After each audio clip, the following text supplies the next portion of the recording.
The Boscombe Valley Mystery by Sir Arthut Conan Doyle. We were seated at breakfast one morning, my wife and I, when the maid brought in a telegram.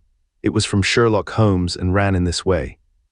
Have you a couple of days to spare? Have just been wired for from the west of England in connection with Boscombe Valley tragedy. Shall be glad if you will come with me. Air and scenery perfect. Leave Paddington by the 11:15.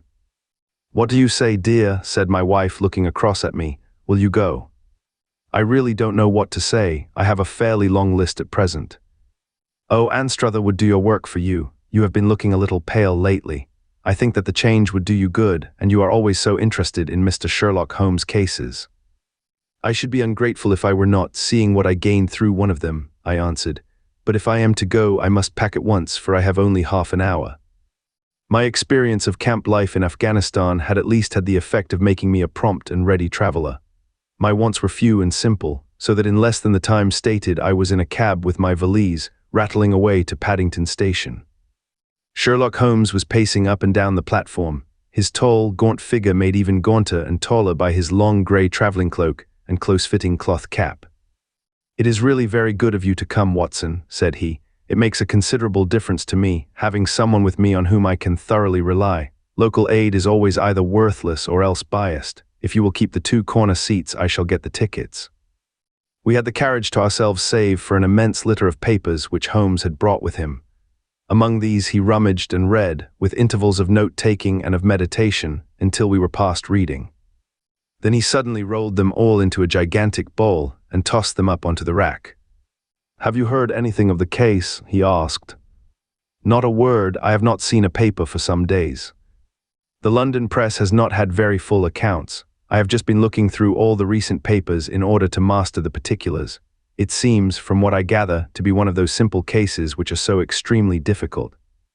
That sounds a little paradoxical, but it is profoundly true. Singularity is almost invariably a clue. The more featureless and commonplace a crime is, the more difficult it is to bring it home. In this case, however, they have established a very serious case against the son of the murdered man. "It is a murder, then?" "Well, it is conjectured to be so. I shall take nothing for granted until I have the opportunity of looking personally into it. I will explain the state of things to you, as far as I have been able to understand it, in a very few words. Boscombe Valley is a country district not very far from Ross, in Herefordshire. The largest landed proprietor in that part is a Mr. John Turner, who made his money in Australia and returned some years ago to the old country. One of the farms which he held, that of Hatherley, was let to Mr. Charles McCarthy, who was also an ex-Australian. The men had known each other in the colonies, so that it was not unnatural that when they came to settle down, they should do so as near each other as possible. Turner was apparently the richer man, so McCarthy became his tenant but still remained, it seems, upon terms of perfect equality, as they were frequently together. McCarthy had one son, a lad of 18, and Turner had an only daughter of the same age, but neither of them had wives living. They appear to have avoided the society of the neighboring English families and to have led retired lives, though both the McCarthys were fond of sport and were frequently seen at the race meetings of the neighborhood. McCarthy kept 2 servants, a man and a girl. Turner had a considerable household, some half-dozen at the least. That is as much as I have been able to gather about the families. Now for the facts. On June 3rd, that is, on Monday last, McCarthy left his house at Hatherley about 3 in the afternoon and walked down to the Boscombe Pool, which is a small lake formed by the spreading out of the stream which runs down the Boscombe Valley. He had been out with his serving man in the morning at Ross, and he had told the man that he must hurry, as he had an appointment of importance to keep at 3. From that appointment he never came back alive. From Hatherley farmhouse to the Boscombe Pool is a 1/4 of a mile, and 2 people saw him as he passed over this ground. One was an old woman, whose name is not mentioned, and the other was William Crowder, a gamekeeper in the employ of Mr. Turner. Both these witnesses depose that Mr. McCarthy was walking alone. The gamekeeper adds that within a few minutes of his seeing Mr. McCarthy pass, he had seen his son, Mr. James McCarthy, going the same way with a gun under his arm. To the best of his belief, the father was actually in sight at the time, and the son was following him. He thought no more of the matter until he heard in the evening of the tragedy that had occurred. The 2 McCarthys were seen after the time when William Crowder, the gamekeeper, lost sight of them. The Boscombe pool is thickly wooded round, with just a fringe of grass and of reeds round the edge. A girl of 14, Patience Moran, who is the daughter of the lodge-keeper of the Boscombe Valley estate, was in one of the woods picking flowers. She states that while she was there she saw, at the border of the wood and close by the lake, Mr. McCarthy and his son, and that they appeared to be having a violent quarrel. She heard Mr. McCarthy the elder using very strong language to his son, and she saw the latter raise up his hand as if to strike his father. She was so frightened by their violence that she ran away, and told her mother when she reached home that she had left the two McCarthys quarreling near Boscombe Pool, and that she was afraid that they were going to fight. She had hardly said the words when young Mr. McCarthy came running up to the lodge to say that he had found his father dead in the wood, and to ask for the help of the lodge-keeper. He was much excited, without either his gun or his hat, and his right hand and sleeve were observed to be stained with fresh blood. On following him, they found the dead body stretched out upon the grass beside the pool. The head had been beaten in by repeated blows of some heavy and blunt weapon. The injuries were such as might very well have been inflicted by the butt end of his son's gun, which was found lying on the grass within a few paces of the body. Under these circumstances, the young man was instantly arrested, and a verdict of willful murder having been returned at the inquest on Tuesday, he was on Wednesday brought before the magistrates at Ross, who have referred the case to the next assizes. Those are the main facts of the case as they came out before the coroner and the police court. I could hardly imagine a more damning case, I remarked. If ever circumstantial evidence pointed to a criminal, it does so here. Circumstantial evidence is a very tricky thing, answered Holmes thoughtfully. It may seem to point very straight to one thing, but if you shift your own point of view a little, you may find it pointing in an equally uncompromising manner to something entirely different. It must be confessed, however, that the case looks exceedingly grave against the young man, and it is very possible that he is indeed the culprit. There are several people in the neighborhood, however, and among them Miss Turner, the daughter of the neighboring landowner, who believe in his innocence, and who have retained Lestrade, whom you may recollect in connection with the study in Scarlet, to work out the case in his interest. Lestrade, being rather puzzled, has referred the case to me, and hence it is that two middle-aged gentlemen are flying westward at 50 miles an hour instead of quietly digesting their breakfasts at home. I am afraid, said I, that the facts are so obvious that you will find little credit to be gained out of this case. There is nothing more deceptive than an obvious fact, he answered, laughing. Besides, we may chance to hit upon some other obvious facts which may have been by no means obvious to Mr. Lestrade. You know me too well to think that I am boasting when I say that I shall either confirm or destroy his theory by means which he is quite incapable of employing, or even of understanding. To take the first example to hand, I very clearly perceive that in your bedroom the window is upon the right-hand side, and yet I question whether Mr. Lestrade would have noted even so self-evident a thing as that. How on earth? My dear fellow, I know you well. I know the military neatness which characterizes you. You shave every morning, and in this season you shave by the sunlight. But since your shaving is less and less complete as we get farther back on the left side, until it becomes positively slovenly as we get round the angle of the jaw, it is surely very clear that that side is less illuminated than the other. I could not imagine a man of your habits looking at himself in an equal light and being satisfied with such a result. I only quote this as a trivial example of observation and inference. Therein lies my metier, and it is just possible that it may be of some service in the investigation which lies before us. There are one or two minor points which were brought out in the inquest and which are worth considering. What are they? It appears that his arrest did not take place at once, but after the return to Hatherley Farm. On the inspector of constabulary informing him that he was a prisoner, he remarked that he was not surprised to hear it, and that it was no more than his deserts. This observation of his had the natural effect of removing any traces of doubt which might have remained in the minds of the coroner's jury. It was a confession, I ejaculated. No, for it was followed by a protestation of innocence. Coming on the top of such a damning series of events, it was at least a most suspicious remark. On the contrary, said Holmes, it is the brightest rift which I can at present see in the clouds. However innocent he might be, he could not be such an absolute imbecile as not to see that the circumstances were very black against him.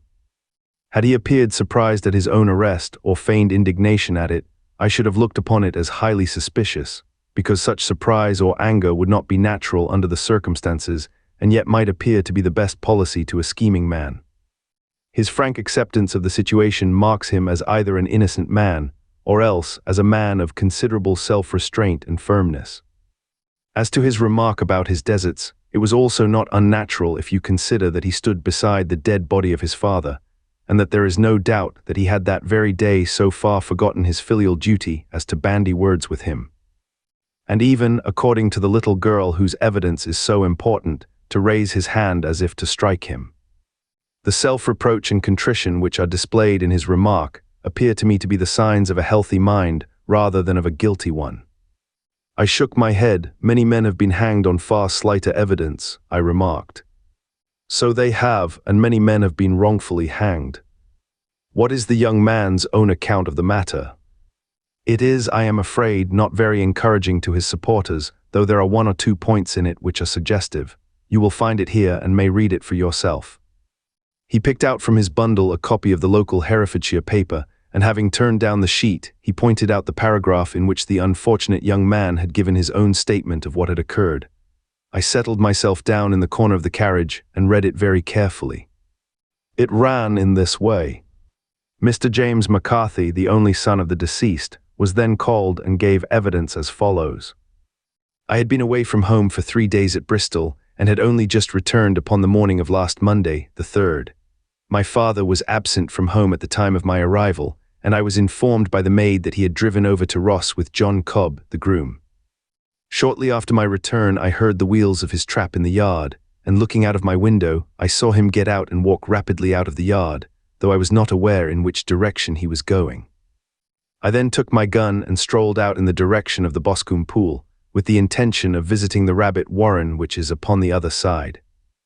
On my way I saw William Crowder, the gamekeeper, as he had stated in his evidence, but he is mistaken in thinking that I was following my father.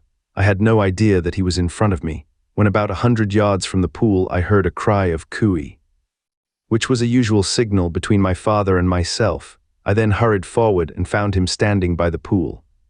He appeared to be much surprised at seeing me and asked me rather roughly what I was doing there. A conversation ensued which led to high words and almost to blows, for my father was a man of a very violent temper.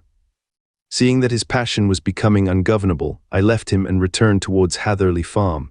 I had not gone more than 150 yards, however, when I heard a hideous outcry behind me, which caused me to run back again. I found my father expiring upon the ground with his head terribly injured. I dropped my gun and held him in my arms, but he almost instantly expired. I knelt beside him for some minutes, and then made my way to Mr. Turner's lodge-keeper, his house being the nearest, to ask for assistance. I saw no one near my father when I returned, and I have no idea how he came by his injuries. He was not a popular man, being somewhat cold and forbidding in his manners, but he had, as far as I know, no active enemies. I know nothing further of the matter. The coroner, did your father make any statement to you before he died? Witness, he mumbled a few words, but I could only catch some allusion to a rat. The coroner, what did you understand by that? Witness, it conveyed no meaning to me. I thought that he was delirious.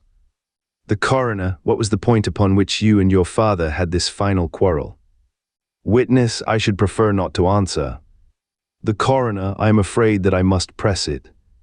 Witness, it is really impossible for me to tell you. I can assure you that it has nothing to do with the sad tragedy which followed. The coroner, that is for the court to decide. I need not point out to you that your refusal to answer will prejudice your case considerably in any future proceedings which may arise. Witness, I must still refuse. The coroner, I understand that the cry of cooey was a common signal between you and your father. Witness, it was. The coroner, how was it then that he uttered it before he saw you, and before he even knew that you had returned from Bristol? Witness, with considerable confusion, I do not know. A juryman, did you see nothing which aroused your suspicions when you returned on hearing the cry and found your father fatally injured? Witness, nothing definite. The coroner, what do you mean? Witness, I was so disturbed and excited as I rushed out into the open that I could think of nothing except of my father. Yet I have a vague impression that as I ran forward something lay upon the ground to the left of me. It seemed to me to be something grey in colour, a coat of some sort, or a plaid perhaps. When I rose from my father, I looked round for it, but it was gone. Do you mean that it disappeared before you went for help? Yes, it was gone. You cannot say what it was. No, I had a feeling something was there. How far from the body? 12 yards or so. And how far from the edge of the wood? About the same. Then if it was removed, it was while you were within 12 yards of it. Yes, but with my back towards it.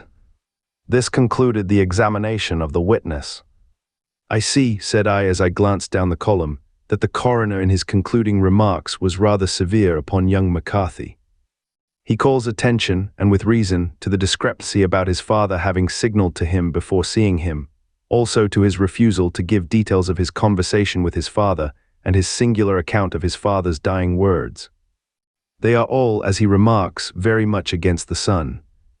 Holmes laughed softly to himself and stretched himself out upon the cushioned seat. Both you and the coroner have been at some pains, said he, to single out the very strongest points in the young man's favor. Don't you see that you alternately give him credit for having too much imagination and too little? Too little if he could not invent a cause of quarrel which would give him the sympathy of the jury. Too much if he evolved from his own inner consciousness anything so outre as a dying reference to a rat and the incident of the vanishing cloth. No, sir, I shall approach this case from the point of view that what this young man says is true, and we shall see whither that hypothesis will lead us. And now here is my pocket Petrarch, and not another word shall I say of this case until we are on the scene of action. We lunch at Swindon, and I see that we shall be there in 20 minutes. It was nearly 4 o'clock when we at last, after passing through the beautiful Stroud Valley and over the broad gleaming Severn, found ourselves at the pretty little country town of Ross. A lean, ferret-like man, furtive and sly-looking, was waiting for us upon the platform. In spite of the light brown dust coat and leather leggings which he wore in deference to his rustic surroundings, I had no difficulty in recognizing Lestrade, of Scotland Yard. With him we drove to the Hereford Arms, where a room had already been engaged for us. I have ordered a carriage, said Lestrade as we sat over a cup of tea. I knew your energetic nature, and that you would not be happy until you had been on the scene of the crime. It was very nice and complimentary of you, Holmes answered. It is entirely a question of barometric pressure. Lestrade looked startled. I do not quite follow, he said. How is the glass? 29 I see, no wind and not a cloud in the sky. I have a case full of cigarettes here which need smoking, and the sofa is very much superior to the usual country hotel abomination. I do not think that it is probable that I shall use the carriage tonight. Lestrade laughed indulgently. You have, no doubt, already formed your conclusions from the newspapers, he said. The case is as plain as a pikestaff, and the more one goes into it, the plainer it becomes. Still, of course, one can't refuse a lady, and such a very positive one, too. She has heard of you and would have your opinion, though I repeatedly told her that there was nothing which you could do which I had not already done. Why, bless my soul. Here is her carriage at the door. He had hardly spoken before there rushed into the room one of the most lovely young women that I have ever seen in my life. Her violet eyes shining, her lips parted, a pink flush upon her cheeks, all thought of her natural reserve lost in her overpowering excitement and concern. Oh, Mr. Sherlock Holmes, she cried, glancing from one to the other of us, and finally, with a woman's quick intuition, fastening upon my companion, I am so glad that you have come. I have driven down to tell you so. I know that James didn't do it. I know it, and I want you to start upon your work knowing it too. Never let yourself doubt upon that point. We have known each other since we were little children, and I know his faults as no one else does, but he is too tender-hearted to hurt a fly. Such a charge is absurd to anyone who really knows him. I hope we may clear him, Miss Turner, said Sherlock Holmes. You may rely upon my doing all that I can. But you have read the evidence. You have formed some conclusion. Do you not see some loophole, some flaw? Do you not yourself think that he is innocent? I think that it is very probable. There now, she cried, throwing back her head and looking defiantly at Lestrade. You hear, he gives me hopes. Lestrade shrugged his shoulders. I am afraid that my colleague has been a little quick in forming his conclusions, he said. But he is right. Oh, I know that he is right. James never did it. And about his quarrel with his father, I am sure that the reason why he would not speak about it to the coroner was because I was concerned in it. In what way? Asked Holmes. It is no time for me to hide anything. James and his father had many disagreements about me, Mr. McCarthy was very anxious that there should be a marriage between us. James and I have always loved each other as brother and sister, but of course he is young and has seen very little of life yet, and well, he naturally did not wish to do anything like that yet. So there were quarrels, and this, I am sure, was one of them. And your father, asked Holmes, was he in favor of such a union? No, he was averse to it also. No one but Mr. McCarthy was in favor of it. A quick blush passed over her fresh young face as Holmes shot one of his keen, questioning glances at her. Thank you for this information, said he. May I see your father if I call tomorrow? I am afraid the doctor won't allow it. The doctor? Yes, have you not heard? Poor father has never been strong for years back, but this has broken him down completely. He has taken to his bed, and Dr. Willows says that he is a wreck and that his nervous system is shattered. Mr. McCarthy was the only man alive who had known Dad in the old days in Victoria. In Victoria, that is important.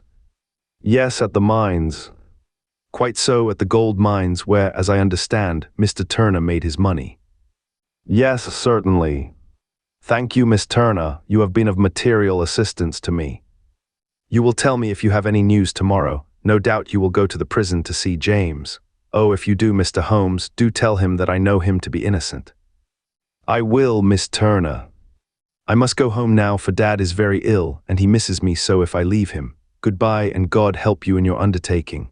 She hurried from the room as impulsively as she had entered, and we heard the wheels of her carriage rattle off down the street. I am ashamed of you, Holmes, said Lestrade with dignity after a few minutes' silence. Why should you raise up hopes which you are bound to disappoint? I am not over-tender of heart, but I call it cruel. I think that I see my way to clearing James McCarthy, said Holmes. Have you an order to see him in prison? Yes, but only for you and me. Then I shall reconsider my resolution about going out. We have still time to take a train to Hereford and see him tonight. Ample. Then let us do so. Watson, I fear that you will find it very slow, but I shall only be away a couple of hours. I walked down to the station with them, and then wandered through the streets of the little town, finally returning to the hotel, where I lay upon the sofa and tried to interest myself in a yellow-backed novel. The puny plot of the story was so thin, however, when compared to the deep mystery through which we were groping. And I found my attention wander so continually from the action to the fact, that I at last flung it across the room and gave myself up entirely to a consideration of the events of the day. Supposing that this unhappy young man's story were absolutely true, then what hellish thing, what absolutely unforeseen and extraordinary calamity could have occurred between the time when he parted from his father, and the moment when, drawn back by his screams, he rushed into the glade? It was something terrible and deadly. What could it be? Might not the nature of the injuries reveal something to my medical instincts? I rang the bell and called for the weekly county paper, which contained a verbatim account of the inquest. In the surgeon's deposition, it was stated that the posterior third of the left parietal bone and the left half of the occipital bone had been shattered by a heavy blow from a blunt weapon. I marked the spot upon my own head. Clearly such a blow must have been struck from behind. That was to some extent in favor of the accused, as when seen quarreling he was face to face with his father. Still, it did not go for very much, for the older man might have turned his back before the blow fell. Still, it might be worthwhile to call Holmes' attention to it. Then there was the peculiar dying reference to a rat. What could that mean? It could not be delirium. A man dying from a sudden blow does not commonly become delirious. No, it was more likely to be an attempt to explain how he met his fate, but what could it indicate?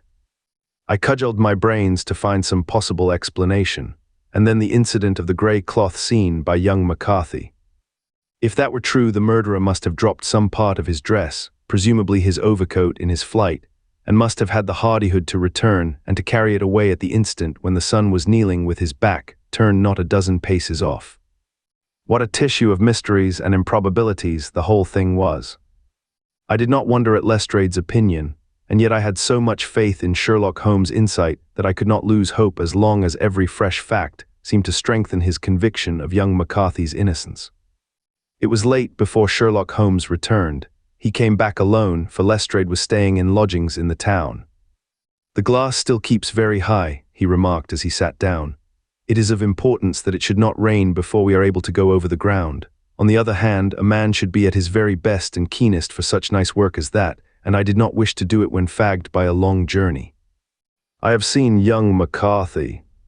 And what did you learn from him? Nothing. Could he throw no light? None at all. I was inclined to think at one time that he knew who had done it and was screening him or her, but I am convinced now that he is as puzzled as everyone else. He is not a very quick-witted youth, though comely to look at and, I should think, sound at heart. I cannot admire his taste, I remarked, if it is indeed a fact that he was averse to a marriage with so charming a young lady as this Miss Turner. Thereby hangs a rather painful tale. This fellow is madly, insanely in love with her, but some 2 years ago, when he was only a lad, and before he really knew her, for she had been away 5 years at a boarding school, what does the idiot do but get into the clutches of a barmaid in Bristol and marry her at a registry office? No one knows a word of the matter, but you can imagine how maddening it must be to him to be upbraided for not doing what he would give his very eyes to do, but what he knows to be absolutely impossible. It was sheer frenzy of this sort which made him throw his hands up into the air when his father, at their last interview, was goading him on to propose to Miss Turner. On the other hand, he had no means of supporting himself, and his father, who was by all accounts a very hard man, would have thrown him over utterly had he known the truth. It was with his barmaid wife that he had spent the last 3 days in Bristol, and his father did not know where he was.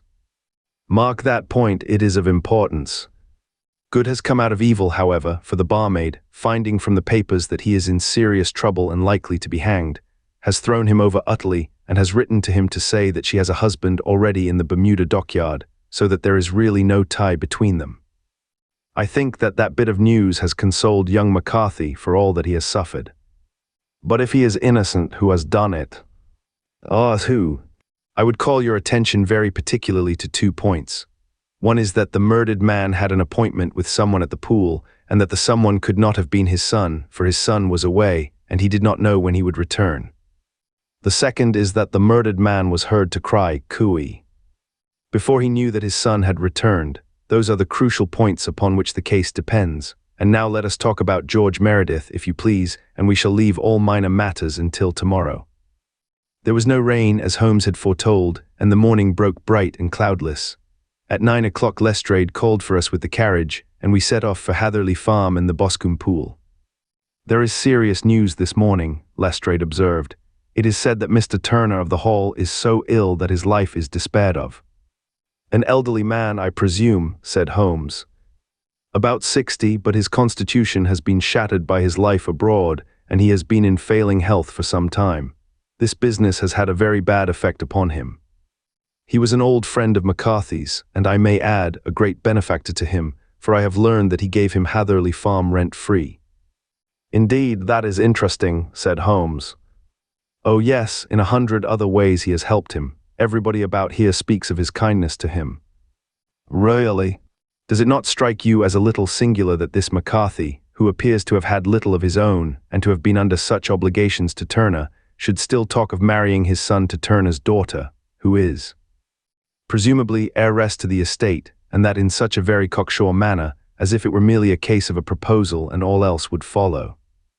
It is the more strange, since we know that Turner himself was averse to the idea. The daughter told us as much. Do you not deduce something from that?" "We have got to the deductions and the inferences," said Lestrade, winking at me. "I find it hard enough to tackle facts, Holmes, without flying away after theories and fancies." "You are right," said Holmes demurely. "You do find it very hard to tackle the facts." "Anyhow, I have grasped one fact which you seem to find it difficult to get hold of," replied Lestrade with some warmth. "And that is?" "That McCarthy Sr. met his death from McCarthy Jr., and that all theories to the contrary are the merest moonshine." "Well, moonshine is a brighter thing than fog," said Holmes, laughing, "but I am very much mistaken if this is not Hatherley Farm upon the left." "Yes, that is it."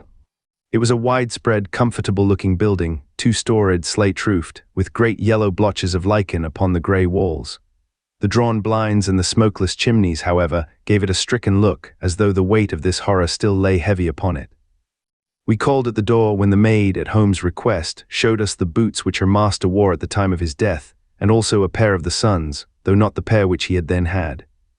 Having measured these very carefully from 7 or 8 different points, Holmes desired to be led to the courtyard, from which we all followed the winding track which led to Boscombe Pool. Sherlock Holmes was transformed when he was hot upon such a scent as this. Men who had only known the quiet thinker and logician of Baker Street would have failed to recognize him. His face flushed and darkened. His brows were drawn into two hard black lines, while his eyes shone out from beneath them with a steely glitter. His face was bent downward, his shoulders bowed, his lips compressed, and the veins stood out like whipcord in his long, sinewy neck. His nostrils seemed to dilate with a purely animal lust for the chase, and his mind was so absolutely concentrated upon the matter before him that a question or remark fell unheeded upon his ears, or, at the most, only provoked a quick, impatient snarl in reply. Swiftly and silently he made his way along the track which ran through the meadows, and so by way of the woods to the Boscombe pool. It was damp, marshy ground, as is all that district, and there were marks of many feet, both upon the path and amid the short grass which bounded it on either side. Sometimes Holmes would hurry on, sometimes stop dead, and once he made quite a little detour into the meadow.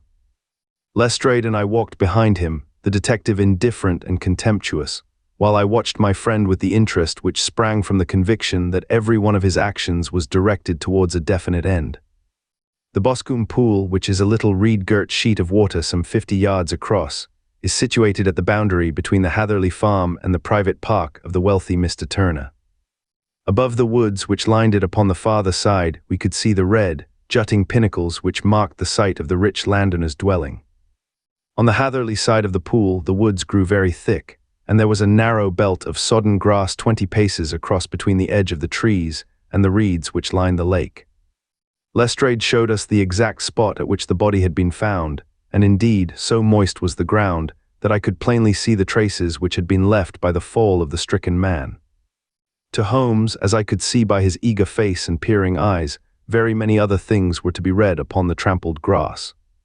He ran round like a dog who is picking up a scent, and then turned upon my companion. "What did you go into the pool for?" he asked. "I fished about with a rake. I thought there might be some weapon or other trace, but how on earth?" "Oh, tut, tut, I have no time.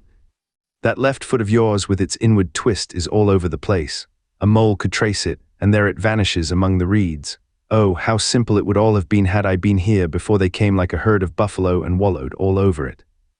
Here is where the party with the lodge-keeper came, and they have covered all tracks for 6 or 8 feet round the body, but here are 3 separate tracks of the same feet." He drew out a lens and lay down upon his waterproof to have a better view, talking all the time rather to himself than to us. "These are young McCarthy's feet. Twice he was walking, and once he ran swiftly, so that the soles are deeply marked and the heels hardly visible. That bears out his story. He ran when he saw his father on the ground, then here are the father's feet as he paced up and down. What is this, then? It is the butt end of the gun as the son stood listening, and this. Ha ha, what have we here? Tiptoes, tiptoes, square 2, quite unusual boots. They come, they go, they come again. Of course that was for the cloak. Now where did they come from?" He ran up and down, sometimes losing, sometimes finding the track until we were well within the edge of the wood and under the shadow of a great beech, the largest tree in the neighborhood. Holmes traced his way to the farther side of this and lay down once more upon his face with a little cry of satisfaction. For a long time he remained there, turning over the leaves and dried sticks, gathering up what seemed to me to be dust into an envelope, and examining with his lens not only the ground but even the bark of the tree as far as he could reach. A jagged stone was lying among the moss, and this also he carefully examined and retained. Then he followed a pathway through the wood until he came to the high road, where all traces were lost. "It has been a case of considerable interest," he remarked, returning to his natural manner. "I fancy that this grey house on the right must be the lodge. I think that I will go in and have a word with Moran and perhaps write a little note. Having done that, we may drive back to our luncheon. You may walk to the cab, and I shall be with you presently." It was about 10 minutes before we regained our cab and drove back into Ross, Holmes still carrying with him the stone which he had picked up in the wood. "This may interest you, Lestrade," he remarked, holding it out. "The murder was done with it." "I see no marks." "There are none." "How do you know, then?" "The grass was growing under it. It had only lain there a few days. There was no sign of a place whence it had been taken. It corresponds with the injuries. There is no sign of any other weapon." "And the murderer?" "Is a tall man, left-handed, limps with the right leg, wears thick-soled shooting boots and a grey cloak, smokes Indian cigars, uses a cigar holder, and carries a blunt penknife in his pocket. There are several other indications, but these may be enough to aid us in our search." Lestrade laughed. "I am afraid that I am still a skeptic," he said. "Theories are all very well, but we have to deal with a hard-headed British jury." "Now, Sverens," answered Holmes calmly, "you work your own method and I shall work mine. I shall be busy this afternoon and shall probably return to London by the evening train." "And leave your case unfinished?" "No, finished. But the mystery, it is solved." "Who was the criminal then?" "The gentleman I describe." "But who is he?" "Surely it would not be difficult to find out. This is not such a populous neighborhood."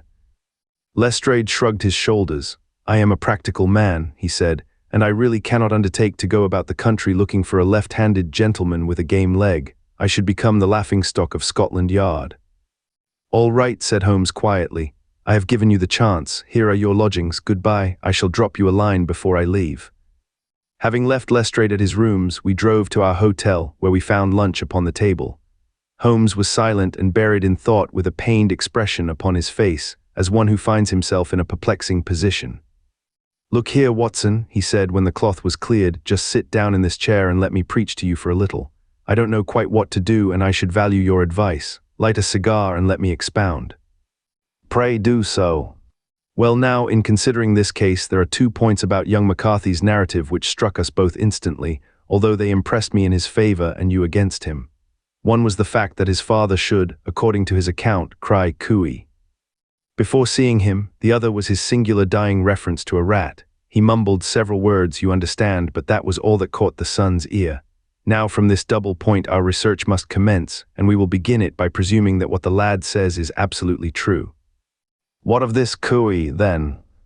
"Well, obviously it could not have been meant for the son. The son, as far as he knew, was in Bristol. It was mere chance that he was within earshot. The cooey was meant to attract the attention of whoever it was that he had the appointment with. But cooey is a distinctly Australian cry, and one which is used between Australians. There is a strong presumption that the person whom McCarthy expected to meet him at Boscombe Pool was someone who had been in Australia."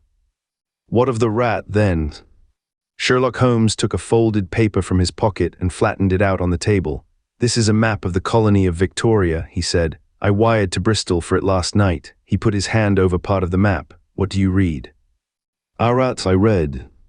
And now he raised his hand. "Ballarat."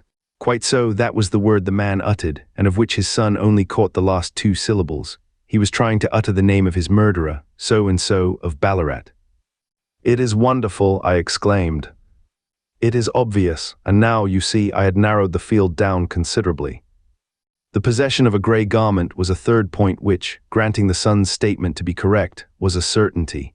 We have come now out of mere vagueness to the definite conception of an Australian from Ballarat with a grey cloak.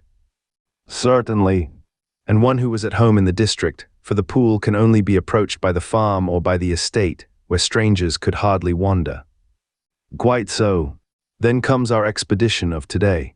By an examination of the ground, I gained the trifling details which I gave to that imbecile Lestrade as to the personality of the criminal.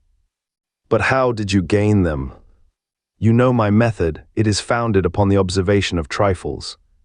His height I know that you might roughly judge from the length of his stride. His boots, too, might be told from their traces." "Yes, they were peculiar boots." "But his lameness?" "The impression of his right foot was always less distinct than his left. He put less weight upon it. Why? Because he limped, he was lame." "But his left-handedness?" "You were yourself struck by the nature of the injury as recorded by the surgeon at the inquest. The blow was struck from immediately behind, and yet was upon the left side. Now, how can that be unless it were by a left-handed man? He had stood behind that tree during the interview between the father and son. He had even smoked there. I found the ash of a cigar, which my special knowledge of tobacco ashes enables me to pronounce as an Indian cigar. I have, as you know, devoted some attention to this, and written a little monograph on the ashes of 140 different varieties of pipe, cigar, and cigarette tobacco. Having found the ash, I then looked round and discovered the stump among the moss where he had tossed it. It was an Indian cigar, of the variety which are rolled in Rotterdam. And the cigar holder. I could see that the end had not been in his mouth, therefore he used a holder. The tip had been cut off, not bitten off, but the cut was not a clean one, so I deduced a blunt penknife. "Holmes," I said, "you have drawn a net round this man from which he cannot escape, and you have saved an innocent human life as truly as if you had cut the cord which was hanging him. I see the direction in which all this points. The culprit is—" "Mr. John Turner," cried the hotel waiter, opening the door of our sitting room and ushering in a visitor. The man who entered was a strange and impressive figure. His slow, limping step and bowed shoulders gave the appearance of decrepitude, and yet his hard, deep-lined, craggy features and his enormous limbs showed that he was possessed of unusual strength of body and of character. His tangled beard, grizzled hair, and outstanding, drooping eyebrows combined to give an air of dignity and power to his appearance, but his face was of an ashen white, while his lips and the corners of his nostrils were tinged with a shade of blue. It was clear to me at a glance that he was in the grip of some deadly and chronic disease. "Pray sit down on the sofa," said Holmes gently. "You had my note."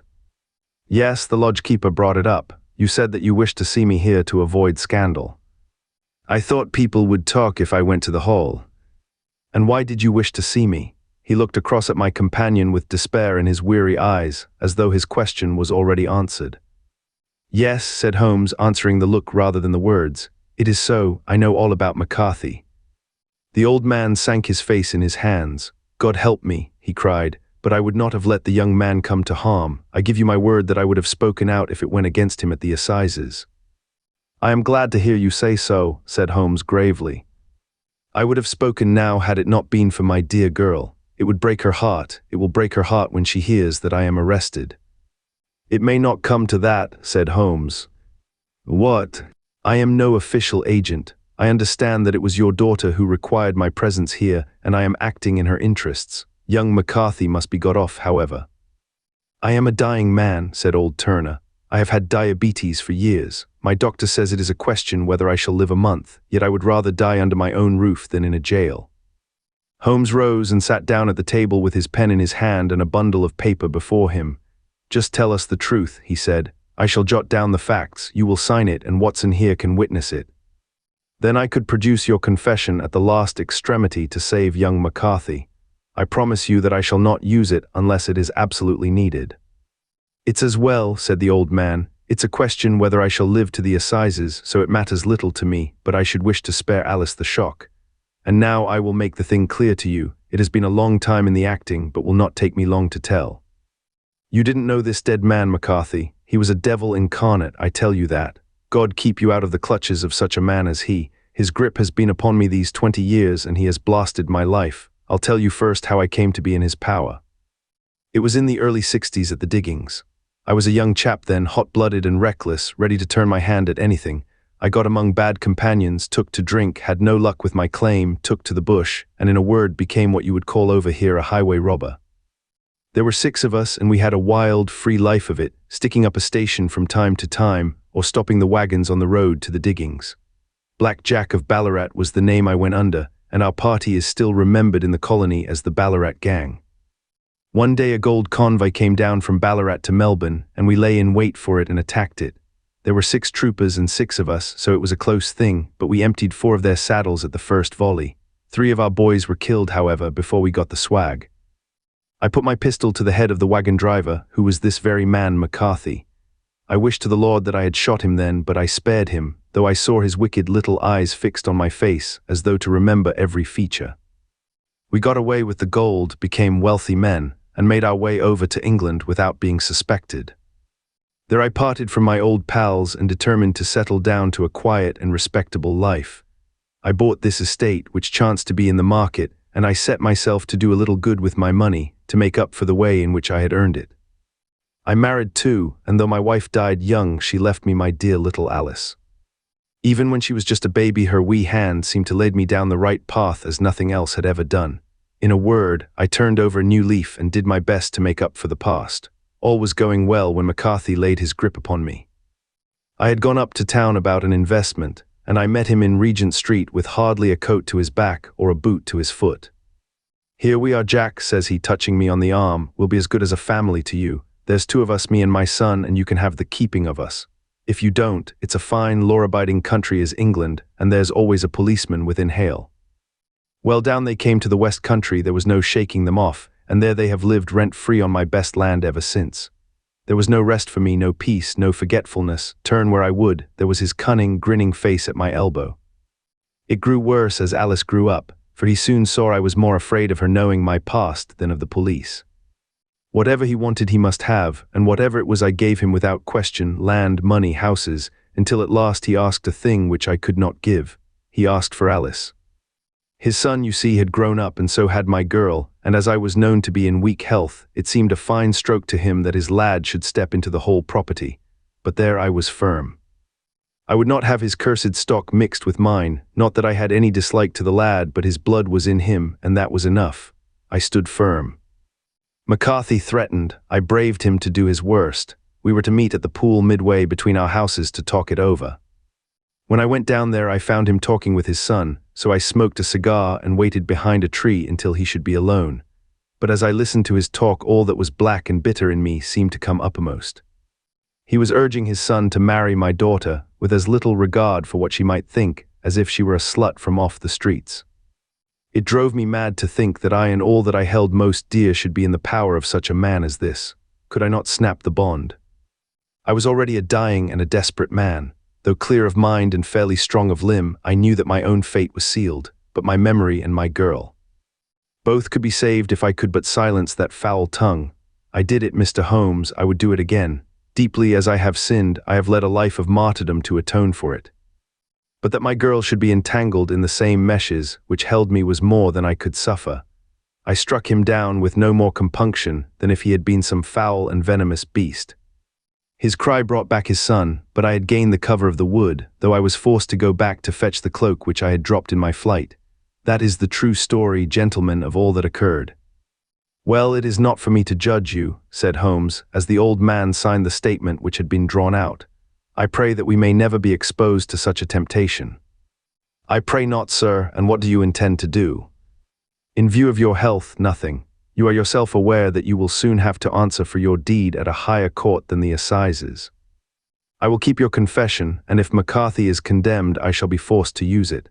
If not, it shall never be seen by mortal eye, and your secret, whether you be alive or dead, shall be safe with us. Farewell then, said the old man solemnly. Your own deathbeds, when they come, will be the easier for the thought of the peace which you have given to mine. Tottering and shaking in all his giant frame, he stumbled slowly from the room. God help us, said Holmes after a long silence.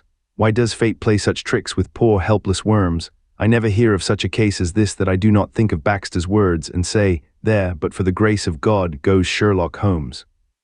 James McCarthy was acquitted at the assizes on the strength of a number of objections which had been drawn out by Holmes and submitted to the defending counsel. Old Turner lived for 7 months after our interview, but he is now dead, and there is every prospect that the son and daughter may come to live happily together in ignorance of the black cloud which rests upon their past.